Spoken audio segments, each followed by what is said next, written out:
반갑습니다. 자, 이번 시간에는 채만식의 미스터 방이라는 현대 소설을 공부해 보도록 하겠습니다. 자, 이 미스터 방은 강복 직후 혼란스러운 사회를 배경으로 외세에 기대어 출세를 지향하는 어떤 세태, 즉 기회주의적인 세태를 비판하는, 풍자하는 소설로 볼 수 있는데요. 자, 일단 이 소설에 들어가기 앞서서 먼저 특징적인 것 두 가지만 먼저 알아보고 지문으로 들어가도록 하겠습니다. 자, 먼저 우리 채만식이라는 작가. 자, 채만식이라는 작가 하면 딱 떠오르는 키워드가 있어야 되는데요. 바로 여러분도 많이 들어봤음직한 바로 이 풍자라는 그런 키워드가 있습니다. 그래서 우리는 흔히 얘기할 때 채만식과 더불어서 우리 풍자하면 항상 같이 나오는 게 해학이잖아요. 그래서 풍자의 소설가 채만식, 그리고 해학의 소설가 김유정. 자, 이렇게 두 작가를 좀 세트로 묶어서 많이 공부를 하곤 하는데, 이런 해학과 풍자를 우리는 좀 이걸 묶어서 또 다른 용어로 골계라는 말을 쓰거든요.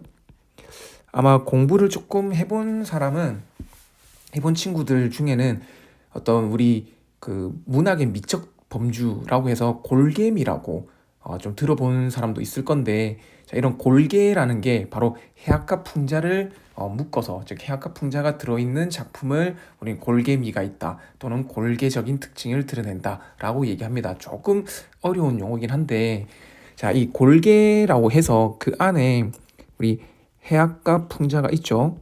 자, 이 두 개를 좀 비교하면서 특징을 좀 익혀두는 게 좋을 것 같습니다. 그렇게 어려운 건 아닐 거예요. 자, 먼저 이 해학과 풍자는 공통적으로 웃음을 유발한다라는, 자, 그런 공통적인 특징이 있습니다. 그러니까 즉 해학과 풍자의 공통점이 웃음이란 말은, 즉 골계적 또는 골계미의 어떤 핵심이 바로 웃음이라는 거죠. 자, 그렇게 할 때 이게 해학과 풍자가 똑같이 웃음을 유발하지만 둘의 차이점이 있겠죠. 먼저 해학은 말 그대로 웃음, 즉 비판적 의도가 없는 웃음이다. 즉 그 대상에 대한 어떤 공격성이 없는 웃음이다. 이렇게 볼 수 있습니다. 그래서 이 해학과 거의 비슷한 용어로 어떤 희화화라던가 아니면 뭐 우스꽝스러운 자, 요런 용어로 해학 대신 사용하기도 합니다.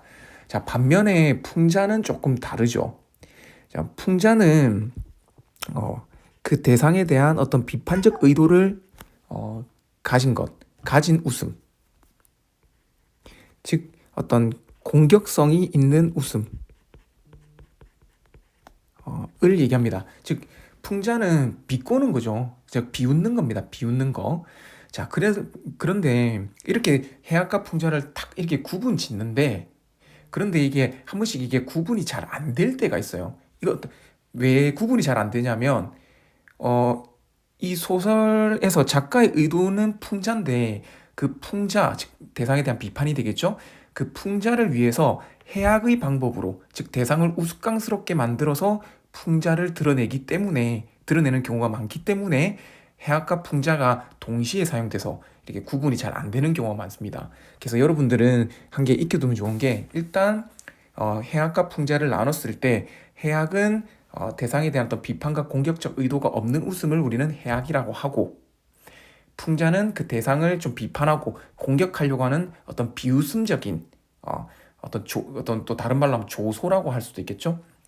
어떤 조소 섞인 그런 말투로 대상을 비판하고자 하는 것을 풍자라고 하는데, 그 대상을 풍자할 때 일반적으로 해학을 통해서 그 대상을 풍자하는 경우가 많더라. 물론 풍자는 해학뿐만 아니라 반어의 방법, 반어법이란 거 많이 들어봤죠? 이 반어법을 통해서 대상을 풍자할 수도 있고요. 또는 우리 기발한 재치, 어떤 기발한 지혜 또는 재치 있는 표현, 이렇게 할 때 기지라는 말도 쓰는데, 자, 기지를 통해서 대상을 풍자를 하기도 합니다. 자, 그러면 예를 한번 들어줄게요. 이걸 예를 한번 들어보면 조금 이해가 더 쉬울 수 있습니다. 자, 예를 들면 여러분들 김유정이라는 소설가 다 알고 있죠. 아마 한 번쯤은 다 들어봤을 겁니다. 우리가 중학교 때도 김유정의 작품들을 많이 배우는데 보통 김유정 하면 동백꽃과 봄봄 이렇게 두 가지 소설을 배우죠. 자, 그 중에 봄봄이라는 소설이 있습니다. 아마 만약에 봄봄이라는 소설을 전혀 어떤 내용을 전혀 모른다면 이거 한번 좀 인터넷을 검색하던가 해서 어떤 참고서를 찾아가지고 봄봄의 줄거리 정도만 한번 읽어보면 훨씬 더 이해가 잘 될 거예요. 자, 이 김유정의 봄봄에 보면 주요 인물로서 어떤 어리숙한 나가 나옵니다. 그리고 이 나를 착취하는 인물로서 어떤 혼인을 빙자해서 나를 착취하는 인물인 장인이 나오거든요. 자, 그렇게 할 때 이 나는 좀 전에도 말했지만 되게 어리숙한 인물로서 바보입니다. 바보. 되게 우스꽝스러운 인물이죠. 그런데 소설을 읽어보면 이 나는 좀 어리숙하고 우스꽝스럽지만 이 나를 비판하고자 하는 소설이 아닙니다. 나에 대해서는 좀 어떻게 보면 치근한 어떤 시선이 보일 수 있거든요. 자, 그렇기 때문에 나는 작가의 비판적 의도가 담긴 대상이 아니기 때문에 나는 나의 어떤 우스꽝스러운 모습은 해학적인 측면이다라고 볼 수 있겠죠. 반면에 이 마름인 장인, 나를 착취하는 주인공인 나를 착취하는 이 장인을 우스꽝스럽게 만드는 것은 바로 이 장인의 어떤 착취적인 행동을 비판하고자 하는 거거든요. 그러면 이 장인은 어떤 대상이 된다? 바로 풍자의 대상이 된다. 자, 이렇게 알겠죠? 이렇게 하면 해악과 풍자를 조금 구분할 수 있을 겁니다. 자, 그럴 때 좀 전에도 말했지만 장인을 우스꽝스럽게 만들어서 풍자한다고 했잖아요. 그럼 여기서 우스꽝스럽게 만든단 말은 즉 해악을 통해서 장인을 풍자하고 있다. 의도 자체는 풍자고 어떤 그 풍자를 위한 방법, 수단으로서 해악을 썼다. 자, 이렇게 구분을 해주면 될 겁니다. 자, 요게 첫 번째고요. 자, 그 다음에 두 번째. 자, 우리 미스터 방의 두 번째 특징을 한번 알아보고 이제 본문으로 들어갈 건데, 바로 두 번째 특징이 바로 부정적 인물 설정이라는 특징입니다. 우리가 보통은 소설에서 주인공은 보통은 긍정적 인물이던가 아니면 간혹 가다가 좀 객관적인 인물을 드러냅니다. 즉, 뭐 1인칭 관찰자 시점 같은 경우는 보통 객관적인 어떤 시선을 유지하는 경우도 많고요. 아니면 보통은 긍정적 인물을 주인공으로 설정합니다. 자, 그런데 우리 미스터 방이라는 소설, 당연히 주인공이 미스터 방이겠죠. 자, 그 미스터 방이라는 주인공은 바로 이 기회주의적이고 작가가 비판하고자 하는, 풍자하고자 하는 어떤 그 대상이 되는 부정적 인물이라는 거죠. 자, 이렇게 부정적 인물을 주인공으로 설정함으로써 어떤 특징이 생기냐? 바로 독자가, 여러분 한번 생각해 보세요. 우리가 글을 읽을 때 부정적 인물한테, 우리 글 읽는 독자 입장에서 부정적 인물한테 감정이입을 할까요? 아니면 거리감을 둘까요? 좀 상식적으로 놓고 볼 때 긍정적 인물이라면 우리는 감정이입을 하면서 그 소설을 읽어 나가겠죠. 마치 나가 그 인물이 된 것처럼. 그런데 부정적 인물이라면 독자인 자기 자신을 부정적 인물로 취급하기는 싫잖아요. 그렇기 때문에 독자는 이 주인공한테 감정을 이입하는 게 아니라 좀 객관적인 거리를 유지하면서 소설을 읽어 나가게 된단 말이에요. 자, 그래서 이런 특징이 나오는 겁니다. 독자가 인물과 객관적 거리를 두게 된다. 유지하게 되는 특징이 나옵니다. 자, 그러면 작가는 부정적 인물을 주인공으로 설정해서 어떤 인물과 객관적 거리를 유지하게 만들까? 우리 그 대상과 특히 그 부정적 대상 인물과 객관적 거리를 유지해야만 바로 뭘 할 수 있다? 그 대상을 비판할 수 있다는 거죠. 우리 비판과 비난의 차이점 알죠? 객관적인 어떤 근거를 들어서 객관적인 거리를 유지하고 대상의 어떤 부정적인 측면을 얘기하는 것을 비판이라고 한다면 그런 객관적 거리를 유지하지 않고 감정이입해서 또 감정이 휩쓸려서 대상을 어떤 비난하는 거, 부정적 어떤 측면을 얘기하는 것을 우리는 비난이라고 하죠.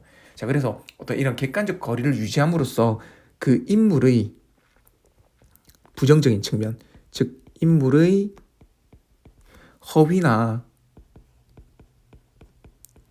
위선을 빨리 캐치, 발견하고 비판하기 위해서 어떤 이런 객관적 거리를 유지하게 됩니다.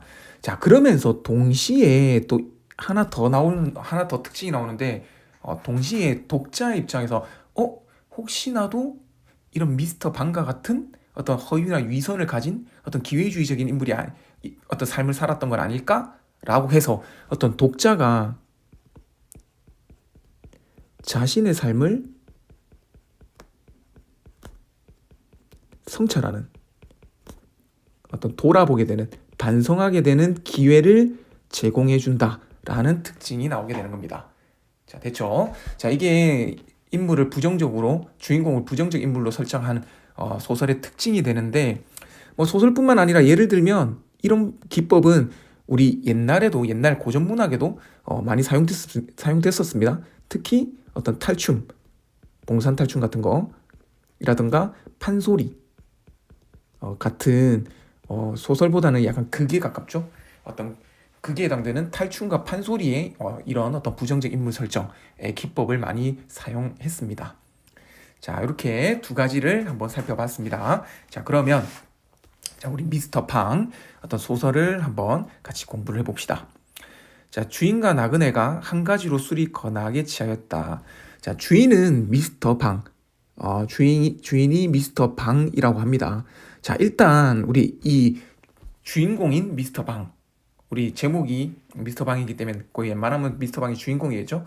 자, 그러면서 그 인물을 뭐 나라든가 안 하고, 나라고 표현 안 하고 미스터 방이라고 이름을 들었단 말은 이 소설은 바로 3인칭 시점을 가지고 있겠구나라는 거를, 자, 우리 이거는 여기서부터는 우리 파란색으로 좀 잘 보일 수 있게 파란색으로 판서를 할게요.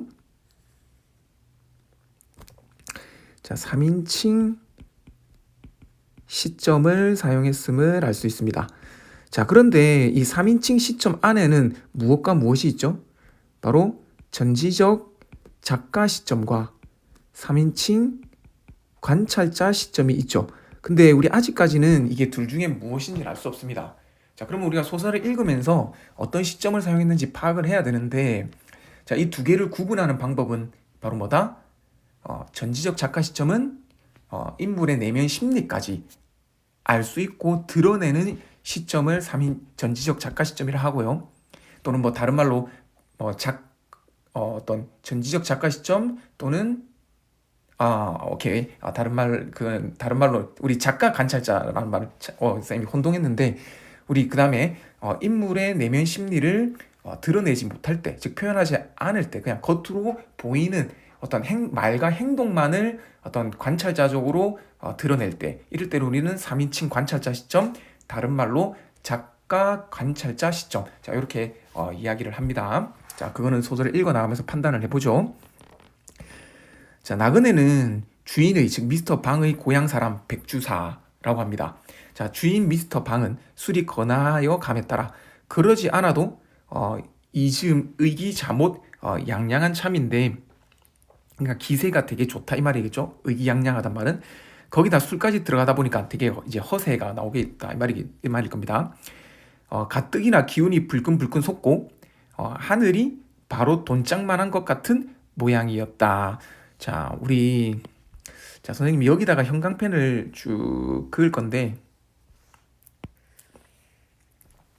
자, 소설에서 선생님이 이렇게 형광펜을 긋는 부분은 뭐라고 생각하면 되냐면, 인물의 어떤 내면 심리나 또는 인물의 성격을 드러낼 때, 성격이나 태도를 드러낼 때, 자, 그럴 때, 또는 어떤 작가의 어떤 그 의도를 좀 직접적으로 드러낼 때, 자, 그럴 때 쌤이 이렇게 형광펜으로 밑줄 그을 겁니다. 알겠죠? 자, 인물의 내면 심리, 자, 그 다음에 성격, 태도, 또는 작가의 어떤 의도, 즉 주제가 드러날 때, 알겠죠? 자, 그럴 때 밑줄을 많이 그을 겁니다. 자, 그러면 여기에서는 어떤 그 미스터 방에 어떤 심리가 드러나 있습니까? 바로 되게 의기양양하고 기고만장한, 거의 뭐 어깨가 귀 위로까지 이렇게 탁 올라가 있는 거죠. 자, 그런 어떤 인물의 심리를 드러내고 있는데, 그 심리를 작가가 그냥 돈짝만한 모양이었다라고 하면서 직접적으로 드러내고 있죠. 직접적으로 드러내주고 있습니다. 지금 인물의 내면 심리를 직접적으로 드러냈죠? 그러면 이 소설의 시점이 바로 뭐다? 전지적 작가 시점이겠구나. 자, 이렇게 소설을 읽어 나가면서 최대한 빨리 시점을 파악해 나가는 겁니다. 물론 우리가 보통 공부하는 소설은 단편 소설인데, 단편 소설인 경우는 시점이 거의 한 개입니다. 거의 하나. 그런데 간혹 가다가 시점이 뭐 두 가지가 섞여서 사용되는 경우도 있습니다. 예를 들면 우리 액자식 구성으로 이루어진 소설 있죠.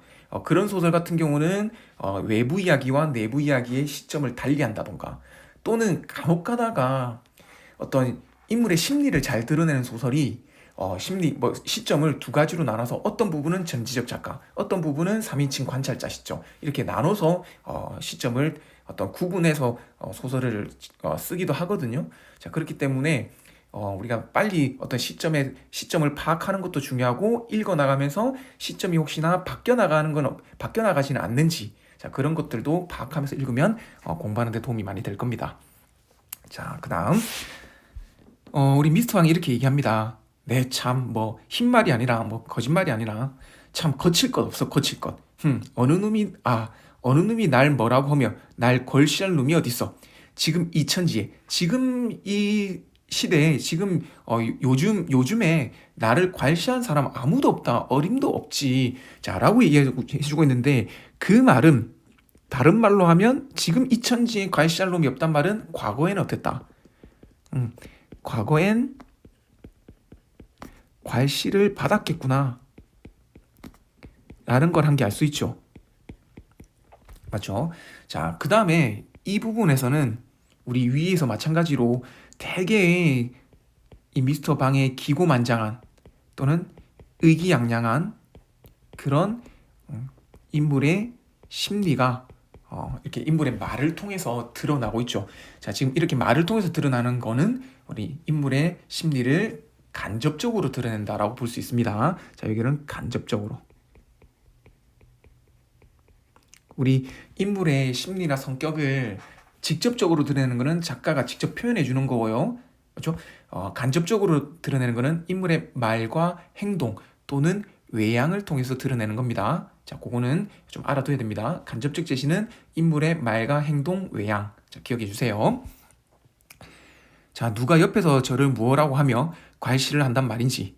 공연히 연방 그 툭 튀어나온 눈망울을 부리부리 왼편으로 30도 부리부리하고, 그 다음에 왼편으로 30도는 넉넉히 비뚤어진 코를 벌심벌심 해가며 글에 쌓는 것이었다라고 합니다. 자, 한번 보세요.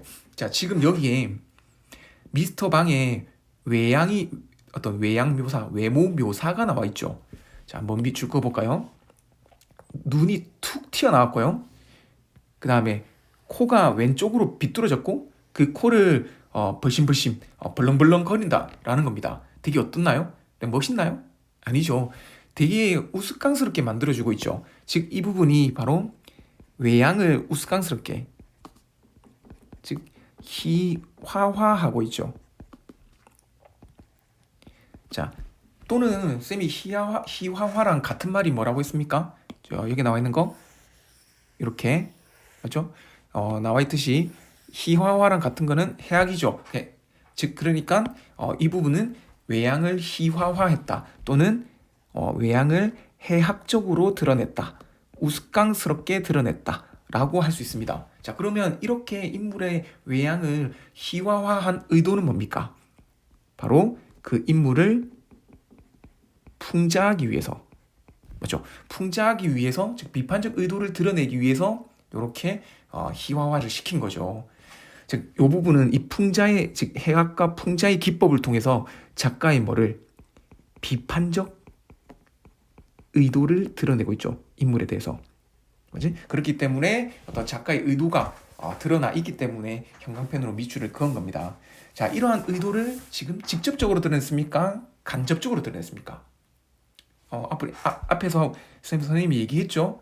인물의 심리나 성격이나 의도를 작가가 직접 표현하는 경우도 있고 간접적으로 표현하는 경우도 있는데, 간접적으로 표현하는 경우는 인물의 말과 행동, 외양 묘사를 통해서 드러낸다, 이렇게 얘기했죠. 그러면 지금 외양을 통해서 드러냈으니까 간접적으로 드러냈구나. 자, 이렇게 정리를 할 수 있습니다. 자, 내참 이래봬도 동양 삼국 물 다 먹어본 방삼복이요라고 했단 말이야. 그렇죠? 자, 그러니까 지금 동양 삼국이란 말은 우리 여기서 조선이겠죠? 이 시대는 중일을 다 떠돌아다녔다 이 말이죠. 떠돌아다녀 봤다 이 말입니다.